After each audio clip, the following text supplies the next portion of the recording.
In 1954, the United States government helped overthrow a foreign president.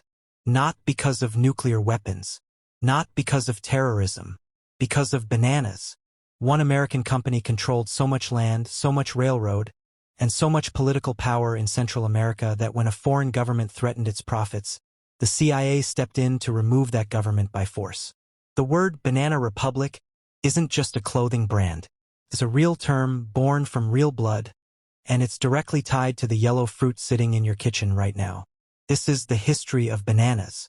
Wild bananas originated in Southeast Asia and the islands of the South Pacific, likely first domesticated in Papua New Guinea as far back as 8,000 years ago, based on archaeological evidence of banana cultivation found at ancient highland farming sites making it one of the oldest cultivated fruits on Earth, older than wheat farming in some parts of the world.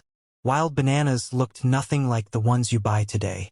They were small, full of hard black seeds packed throughout the flesh, and barely edible in any pleasant sense. Over thousands of years, farmers noticed and selectively propagated rare mutant plants that produced seedless, sweeter fruit essentially natural genetic accidents that people learned to replicate by cutting and replanting shoots, since the seedless banana plant cannot reproduce on its own through pollination. Traders, sailors, and migrating populations slowly carried banana plants west across trade routes, through India and the Middle East, into Africa, where the fruit became a dietary staple in many regions centuries before Europeans ever encountered it. Arab traders are credited with giving the fruit the name that eventually became banana, believed to derive from a West African word.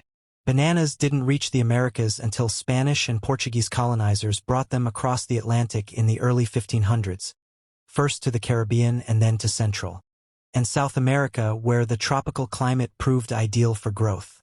For centuries after that, bananas remained a relatively minor regional crop grown, eaten locally, rarely traded internationally in any serious volume.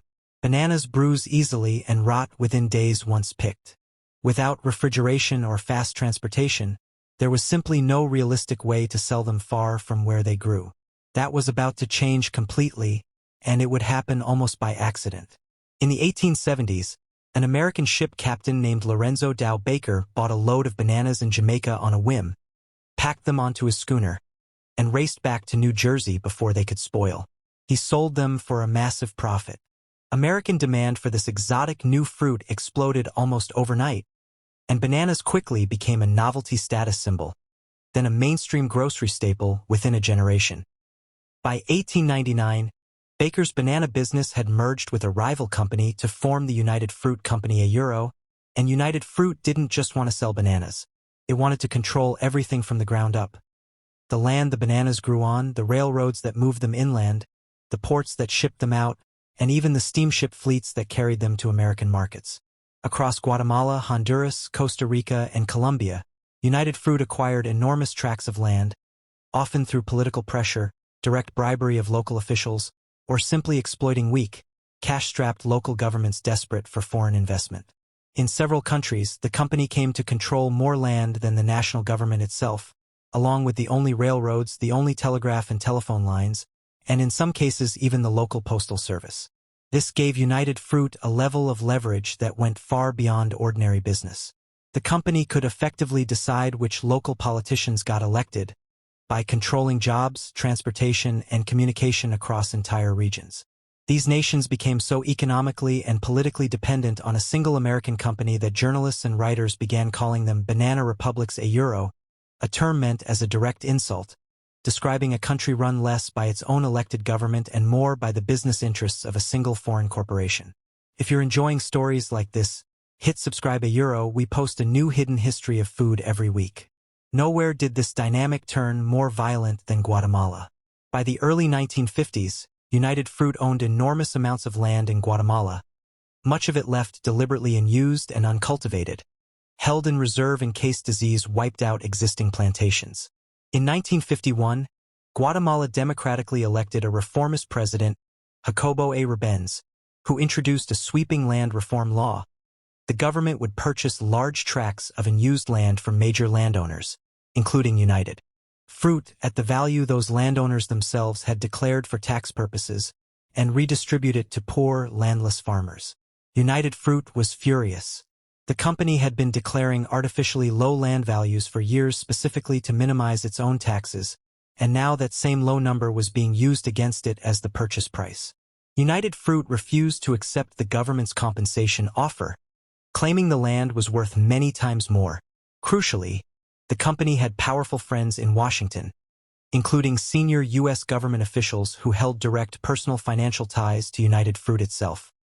United Fruit launched an aggressive lobbying and public relations campaign, hiring prominent public relations firms to frame a Rebens land reform as the first stage of a communist takeover in America's own backyard, during the height of Cold War paranoia in the United States.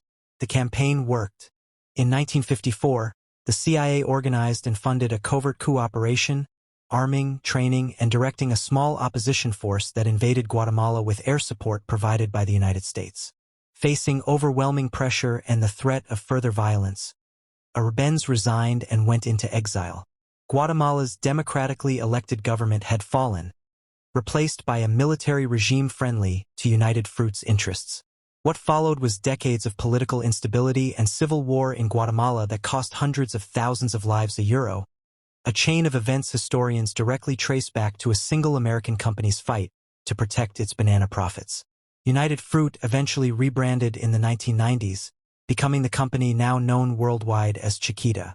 But the underlying business model barely changed a massive centralized control over land, labor, and shipping across Latin America, dominating the global banana trade to this day. There's another hidden vulnerability baked into almost every banana you've ever eaten. Nearly all commercial bananas sold worldwide are a single variety, called the Cavendish. Unlike most fruit, bananas are grown from clones, not seeds, meaning every Cavendish banana on the planet is genetically almost identical. This actually happened once before. Until the 1950s, the dominant banana variety wasn't the Cavendish a it was a different variety called the Gros Michel. A fungal disease called Panama disease wiped it out almost entirely, forcing the global industry to switch to the Cavendish. Today, a new strain of that same disease is spreading through banana plantations across Asia, Africa, and Latin America, and scientists warn the Cavendish could face a similar collapse. Today, bananas are the most consumed fresh fruit in the United States, ahead of apples and oranges combined, and one of the most heavily traded agricultural products on Earth. The global banana industry is worth tens of billions of dollars a year, moving through supply chains that still trace back, in many cases, to companies descended directly from United Fruit. And labor conditions on many Latin American banana plantations remain a serious ongoing concern. Reports from labor rights organizations and journalists have documented low wages, dangerous exposure to aerial pesticide spraying, and active resistance to workers attempting to unionize, persisting in some of the very same regions United Fruit once controlled outright. Guatemala itself, the country where a coup was launched to protect banana profits, remains one of the most unequal countries in the hemisphere, a legacy many historians trace in part back to that single intervention in 1954. The next time you peel a banana, you're holding a fruit that toppled a government, birthed a term used to insult entire nations, and still depends on a single genetically identical variety that could collapse the same way its predecessor already did once before. If this one got you, check out our video on the history of chocolate next to another fruit, another empire, another dark story. Subscribe if you want a new deep dive into the hidden history of food dropped every week.